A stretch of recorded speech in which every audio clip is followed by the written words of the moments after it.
I was noticing as people came in this morning the sense of relief that the sanctuary was back to where it was before. You were very brave last week to come and gather in these small pods and engage in a conversation about in worship about hungers and joys and the call of the church as disciples and as a church. And I wasn't surprised as I looked at y'all's reflections and thoughts this past week, that one of the central themes, one of the central ideas that people shared is a hunger for connection. And in particular, a hunger for that connection in a world filled with divisiveness. That's not a particular surprise these days where everything feels so divided. So divided, we can't even talk to each other. So divided that we can't really even talk to some family members for fear that we might get into a fight. So divided.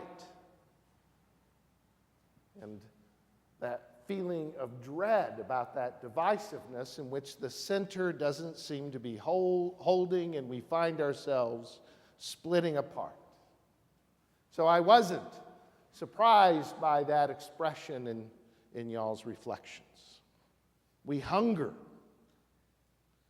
We hunger for connection. We hunger for peace.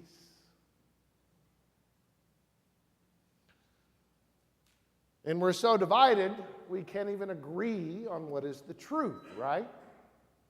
What is truth? In a world in which we lob truths at each other across social media and Facebook and Twitter, in a world in which we live of fake news and alternative facts, in a world in which we argue about inauguration crowd sizes, we argue about whether immigrants are the truth about whether immigrants are a gift or a curse to our society, in a world in which we argue about the truth, reality of whether when a football player kneels, he's protesting a flag or making a statement about the condition of young black men in our society, we find ourselves on opposite sides. So divided, we can't even agree on what is true. Can't. Can't even, there's no middle to meet each other. We find ourselves in different camps, separated, divided. We hunger for connection. We hunger for peace.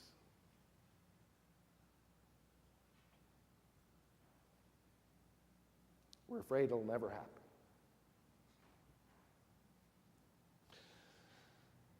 So Jesus goes into the temple. And the chief priests and elders of the church, they ask him, by what authority do you do these things? By what authority are you saying these things? And really what they're asking him is, where do you think you're getting your truth from? Why would you say this is true, what you say? And by what authority do you base that truth upon itself? And Jesus does a thing that Jesus does all the time. He answers a question with a question.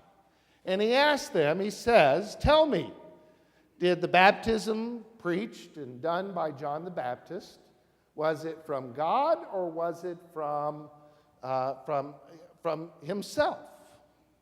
Was it God ordained? Was the truth it was God ordained? Or is it simply something he did himself? And we see this discussion among the elders and the chief priests. They say, well, if we say it's from God, they're going to ask us, why didn't we believe John the Baptist? If we say it's of, its origin is earthly, then the crowd is going to turn against us. See, that's the truth shaped by public opinion. The tyranny of the poll decides what is true.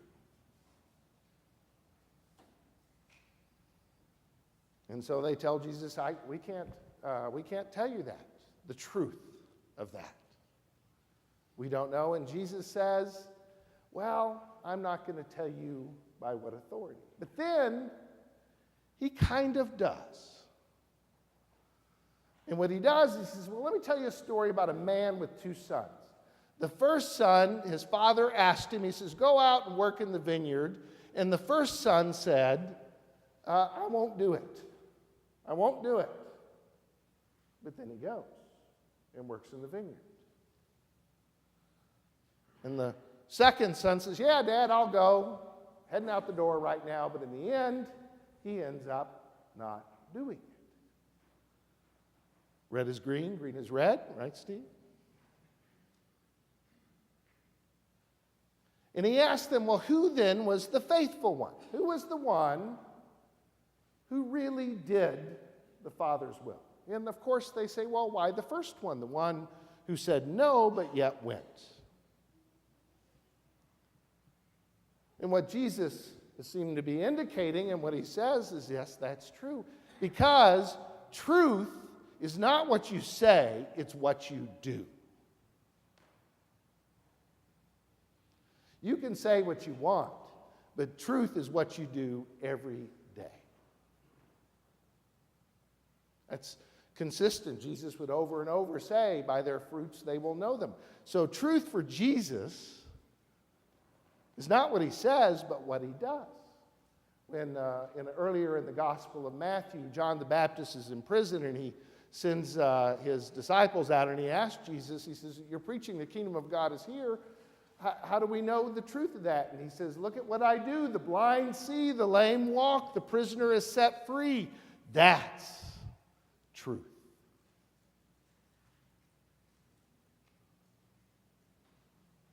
So truth isn't what we say here on Sunday morning. It's what we do every single day of the week. I think Jesus preaching that is probably wearing a t-shirt, a Nike t-shirt that says, just do it, right? We might preach love on Sunday morning, but the real question is do we do love every day? We might preach grace in the morning, on Sunday morning, and might say we believe in grace, but unless we do grace every single day, it's not true. We might preach about forgiveness, but unless we do forgiveness each and every day, it's just not true.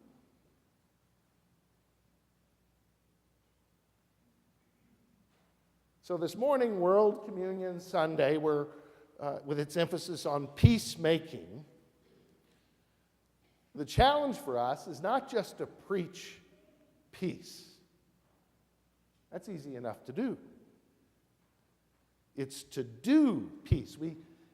Peace isn't simply some standing around kumbaya moment, holding hands and just feeling a state of, oh, everything's fine and everything's calm. Peacemaking is about making peace every day in difficult and hard circumstances.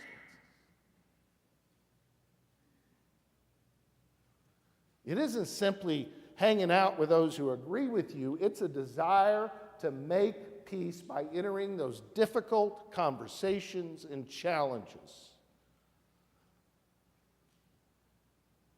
in which we engage with people we disagree with. We can preach peace, but you got to make it. Just do it.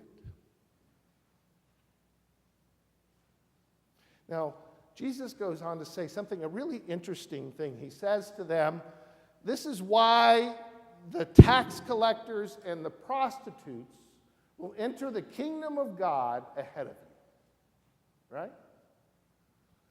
They will enter the kingdom of God ahead of you, which is an odd thing to say to the preacher and the elders in the church.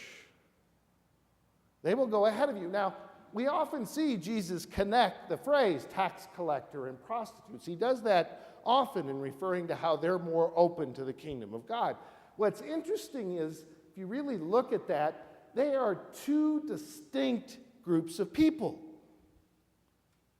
Tax collectors are probably all men who work for the empire, who sell their soul and probably skim off the top. They're a representation of the empire, of the state.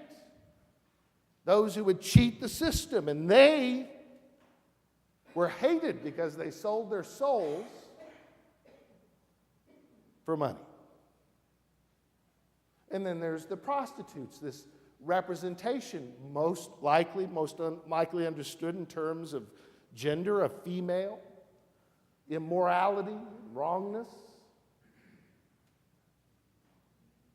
There can be no you can't describe the distinction between the two. That Jesus would tie these two together, and the only thing that unites the tax collectors and prostitutes, one is that everybody hates them, and two is that they believe.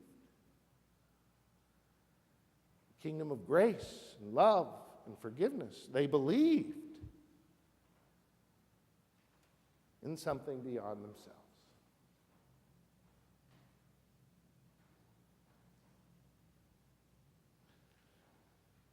One other thing. What's interesting in this passage is that not once but twice, Jesus talks about changing your mind. He talks about the second son who said, I won't go, but he changed his mind and he went. And then he refers to the chief priests and elders. He says, y'all won't change your mind and believe. And that struck me.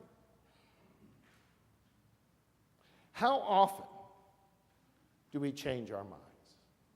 How often are we willing to engage a conversation in which we're not trying to convince someone of the rightness of our point of view or the evil of their point of view, but at least have an openness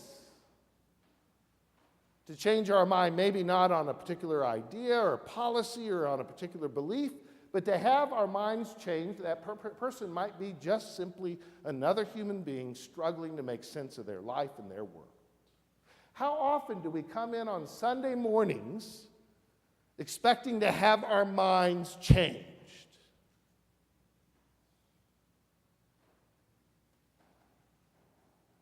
And to make peace requires our minds to be changed in ways uncomfortable. Maybe not that we'll have agreement, but maybe a sense that we'll see that other person that we demonize, that other person we may call a tax collector or prostitute metaphorically. Maybe the capacity to make peace is to have that difficult conversation and do peace. So, my challenge for us this week, my challenge for all of us this week, is that we go out, there's always someone that we find ourselves in conflict with, someone we find ourselves disagreeing with, someone in which we can't imagine finding a way to connect. And our challenge this week is to move forward in those relationships and have those hard conversations, not that we would agree, but that we would know the grace that exists between us even when we disagree. In your mind, think if that's a brother or a sister, a parent, a co-worker, someone here in church, though I know everybody agrees, right? This week, do peace. To God be the glory this day and forevermore. Amen.